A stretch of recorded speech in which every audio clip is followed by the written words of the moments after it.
All right, I want to welcome everybody to another Calfee Now. Today we have the newly elected county executive-elect, our good friend Chris Ronayne.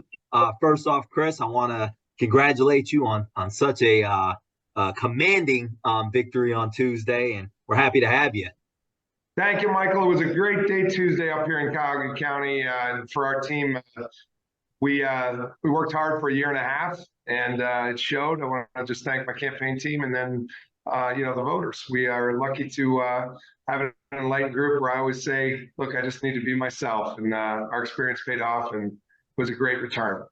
Absolutely. So now that the election's over, I'm sure you've been thinking about transition. What's going to be some of your focus on the transition team over the next couple of months before you get into office? Well, as far as the transition team goes, we're building it out right now as we speak. We obviously wanted to get over election day, November 8th, but we hit the ground running November 9th, building that team. I think you're going to see a cross section on the transition advisory committee, which would be about 15 people of, disciplines from private sector, public sector, nonprofit sector, kind of a cross section of this community. What we're looking for in the transition advisory is a soundboard group that's really seeing whether the recommendations we're making would make sense and how they implement it into the administration of the future. I'm going to have a staff team looking at best practices in county governments and public sector work elsewhere. There's great models to lean in on. We've looked at, Summit County, which has been a longer running county exec by a number of years. They started in the 80s with a county exec system. Good work out in Allegheny County, Pittsburgh. We want to take some cues from, and just kind of what other metros have been doing, whether it's Columbus, Cincinnati, Indianapolis, you name it. There's been some good work in a nearby market from us, and I think we want to tap into that kind of what's been the secret of success.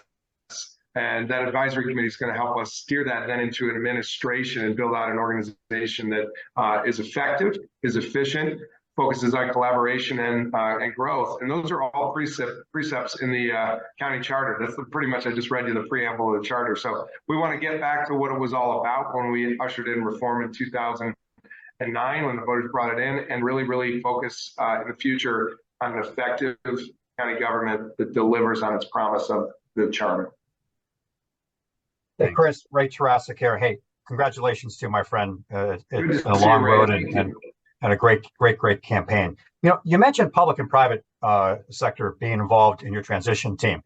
Here at Calfee, we represent public and private businesses all across the county. Can you talk a little bit in detail about some initiatives that your administration is going to be enacting to promote a business-friendly environment? Yeah, and I want to thank Calfee. From the beginning, you guys have engaged us. You've hosted forums. You've had me out to your office. I've met with your team. I look forward to meeting with more. So to Calfee specifically, thank you. And introduced me to a number of your clients as well. I think that engagement from the private and public sector, and it being a two-way street, I'm looking forward to many iterations of that with you. I will say that the campaign itself has been really, truly an education in terms of learning what others are doing in this community to advance this community. I think that the job ahead is really about listener leadership and working with our public and nonprofit sector, with the public sector and the private sector, to really look at how do we together grow this place. So as far as engagement strategies, I think you guys building out future forums for us to participate in is one, very important. Two, I think with us, we need to have a outward facing attitude in this administration, that we don't get into the silo and the bunker down and forget of the world that's out there. It's very much who I am to be an outward facing executive. It's what I practiced at University Circle as the CEO. And it's what I practiced at Cleveland City Hall when I was the Chief of Staff and Chief Development Officer. But we're going to run and make the trains run well at county. But if we're going to do anything in this region, we've got to do things together. Economic development, workforce development, transportation, waterfront development, you name it, we've got to do this stuff together. Calfee's well positioned for so many years being in this market to be a great partner to us. I want to say I appreciate the work that you did with me at University Circle with some of your clients like Case Western Reserve University. I always knew that you were there guiding them, and they grew immeasurably during our administration being at University Circle Inc. They grew in student population. They grew in terms of the NIH dollars they were bringing in, that they really hit an all-time high. I think, and while we were there, and we built a community together. But behind the scenes was Calfee. So I think also an experienced leader who knows who you are and just knows who to call at your firm will be a third tranche of this. You guys set the forums, we set the outward-facing attitude, and we know who to call when we need you. That's great. So, Chris, the big hot ticket option or hot ticket item is the county jail. I know that project is looming over your administration. There's been a lot of ebbs and flows there. Can you talk a little bit about how you're going to approach the jail and what you're thinking about? Obviously, knowing that you're walking into a new situation, but January 1, what are you thinking with the jail? Well, let me start by saying, Michael, I think you're right. It is a hot ticket item. We have got to be able to walk and chew gum. I mean, I think that's what experienced leadership does. Three things: keep your eye on your overall vision, be able to fight fires day to day without it distracting everything else you do, and handle the big ticket items, like you said. There's the must-dos and there's the should-dos. And, the should-dos, we've got a lot of things we want to do in terms of economic growth, in terms of turning out, more housing in this community, connecting to our Great Lake area and the Cuyahoga River. There's a lot of should-dos, and we will do those should-dos. But on the must-do, look, we've got two huge things in front of us. One, the Department of Children and Family Services, and making sure that we're doing right by our family and, most importantly, our children in this county when they're in our custody. And two, speaking of custody, when detainees are in our custody at the county jail, we've got to do right by them. But I want to step back on that and say, Michael, I've said to this current administration, slow it down. You're starting to put the cart before the horse by talking about building the big box, as I call it. It is actually got to be the other way. We've got to look at justice and how are we doing from the very moment of incident management. Are we thinking more about, from your home community, Shaker, who started to build a really nice example of having a caretaker approach with mental health workers on site when there's a mental health worker needed? Does the dispatcher know who to deploy when there's an incident in a community? Are we working with law enforcement to understand that dynamic? And are they knowing that there's a diversion center where we can take someone where that person can be, analyzed for what they really need? Maybe it's chemical addiction, maybe it's mental health services. To drop people off at doorsteps, which has been both the practice at the jail and also at a Department of Children and Family Services, has got to be a practice that we end. We've got to get people what they need when they need it. Now, I will say, as far as looking at the jail, there's two things at hand. Beyond, just good justice and kind of trying to manage that population by way of perhaps doing a better job of not overfilling the jail with those who don't need to be there. Last night, on any given night, tonight, there'll be people there that are simply there because their docket hasn't yet, their case hasn't left the docket into the judge's chambers yet. There's issues that we need to make sure that our persons are, accessing bail, and this bail reform really matters. And again, did they have to be there in the first place? So the population management is something, first and foremost, we got to work on. Second thing I do want to say is I will give in week 1 a very thorough review of the current facility. Is it, should it, could it be renovated? It looks like most of the mounting reports are maybe not, but I want to make sure that we put that conversation to bed. I mean, there's a lot of flow of information, 5 to 8 years of longevity in the jail. What does that mean? What do we mean when we say it's got 5 to 8 years of useful life? I don't know. What I see is right now conditions that seem like they're failing us. So I want to look hard at the jail itself. Finally, when we've analyzed how we're doing with justice and how we can really manage population and whether or not we renovate the existing jail, we'll look at the complex. My instincts are to keep the jail and the Justice Center overall, the judges together. My instincts are that it needs to be a centralized facility. And my instincts are probably that it needs to be somewhere in the jurisdictions close to the downtown. And the reason being that by nature and by transit lines and by street grids, it's an accessible place, right? And there is some also upside benefit to having workers helping with the sort of rest of the economy, having their lunch downtown. There's a lot of other ancillary economic development that happens because workers are near our small businesses.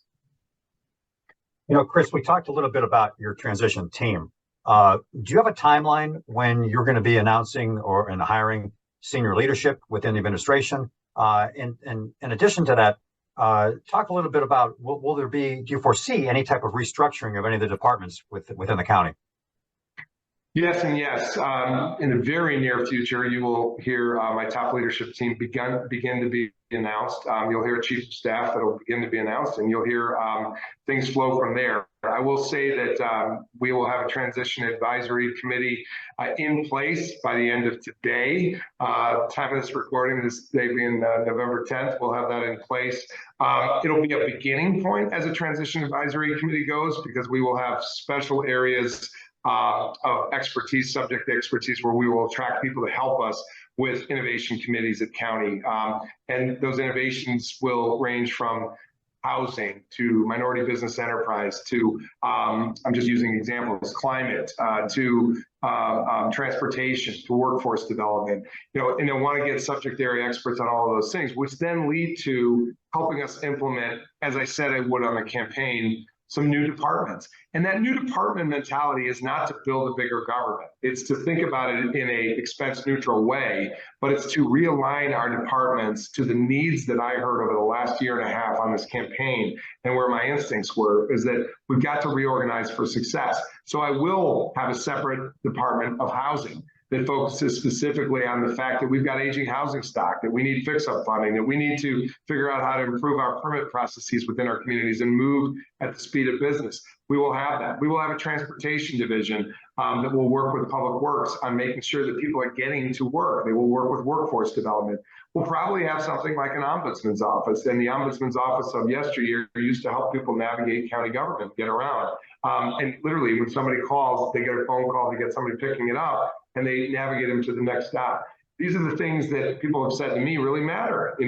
Housing, I want to stay in my home, but I can't fix up my home. Transportation, I want to get to work, but I can't get there. I tried to get a hold of your county government, but my call went unanswered. So these are the things we're going to respond to. So yes, senior staff will be announced in the very near future. The beginnings, we'll do more with our committees to select pools of people to interview for some of our other staff.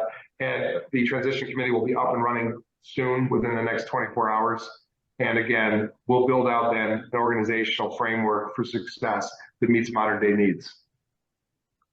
Great. Well, Chris, we know your bread and butter here at Calfee is economic development. So I know this question will be definitely close to your heart here. In the county's role in two large conversations that we know are happening in City Hall and around the city of Cleveland, which are both Burke Airport and the lakefront, the water line, however you want to call that. Tell me a little bit about, as you start your administration, what you're thinking about the county's role being, and where you're going to play into that. Yeah, we live in a home rule state, as you guys know, which means that the mayors matter in terms of the use of land, right? And I respect that as a city planner by background, and I know that that's the dynamic. That being said, I'm going to channel Mayor Justin Bibb's a message to us, which is, we've got to do this together. And so I'll be working with the mayor on everything from waterfront development to workforce development to regional air service. Specifically, Mike, to your questions about the airport, the shoreline, and the waterfront line I think you referenced. I'm looking forward to a conversation that has almost been delayed 2 decades. I was city planning director in the early 2000s that put together a framework plan called the Waterfront District Plan. In that plan, I'd love to share it with you in full, but we've got animated harborfront. We've got a housing neighborhood, in and around the stadium. We've got a bridge down to the Rock Hall Science Center and Stadium. We've got housing all along that harbor. We did it in Battery Park during the Campbell administration that I worked for, got it started, connected it with a plan that connected out to Edgewater Park. But the dream deferred has been Gordon Park on the east side. I think we need and owe our communities of St. Clair, Glenville, Huff, you name it, a better access to the waterfront on the east side. And the Metro Parks are starting to play in that space, and thank goodness they are. I'm glad their levy was just passed because they have an opportunity to really, really activate the east side waterfront. As the harbor goes downtown, the county actually owns some land that is really relevant to this. Up on the bluffs on Lakeside, I think off the mall with some of our publicly owned facilities around the convention center, I want to see us bridge that gap, get over the shoreway and get onto our waterfront as the downtown and the city want to do. I think there's a major public amenity there. I want to see, as you mentioned, the waterfront line that reactivated, working with GCRTA, because we give a there, because some of the areas in and around Lakeside, the Muni Lot and elsewhere are actually animated with new addresses. Well, yes, we'll still have Brown's tailgating. We're going to make sure of that, but the reality is that's 8 days a year, and we got to have a 24/7 environment in the downtown. I sense from Mayor Bibb, you need some help on it. One thing I want to say relative to Burke, we've got County Airport out of Richmond, and we could be strategizing for success to create some offloading of what Burke now carries at County Airport.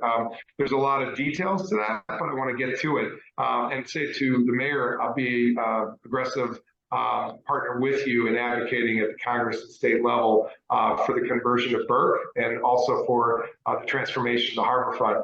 And again, with a firm like yours that knows Columbus well as well, maybe we'll be working together on that team effort. Chris, we want to thank you for your time this morning. It's been great, really important to us to have you here with us this morning. As we wrap up this edition of Calfee Now, is there anything you'd like to say to our audience as you really embark on the beginning of your first term here as county executive? Well, thank you, Ray. We campaigned on the simple premise of a new Cuyahoga, and I will say to everyone what you already know, which is if we leverage the asset base that we have in Cuyahoga County, we will together create a place like no other, an unparalleled place of growth opportunity, an unparalleled place of freshwater access, an unparalleled place for healthcare. And in all that, I see us as a destination for those who live and work here, but also for those who want to experience one of the greatest places in the world. And that is this location here in Cuyahoga County on the freshwater basin at the World Center of Great Healthcare in an area that now has known America's greatest cultural district. I'm personally proud of that one in University Circle, which was named by USA Today 2 years ago as the best cultural district, arts district in America. And the Metro Parks, which has been named as the best managed park system in the country. You add up those kinds of assets, Lake Erie, our healthcare network, our arts and cultural network, and our parks, and there's a place like no other. I will say that this has got to be, to use the GCP mantra at this point, which they took from the Cleveland Cavaliers, all in. I agree. We've got to get everybody participating in that success, or it's a failure if we don't. But let's do it. Our best days are ahead, and I want to work with all of our listeners out there on that agenda to create a place like no other. Well, with that, we want to conclude this very special Calfee Now with our freshly minted county exec-elect Chris Ronayne. Chris, thanks for your time as always. And, obviously our clients, our friends of the firm would be very interested to hear, what you're going to do moving forward. So good luck. Mike, Ray, thanks so much. And thanks to everybody at Calfee for all you do. Thanks. Thanks, Mark.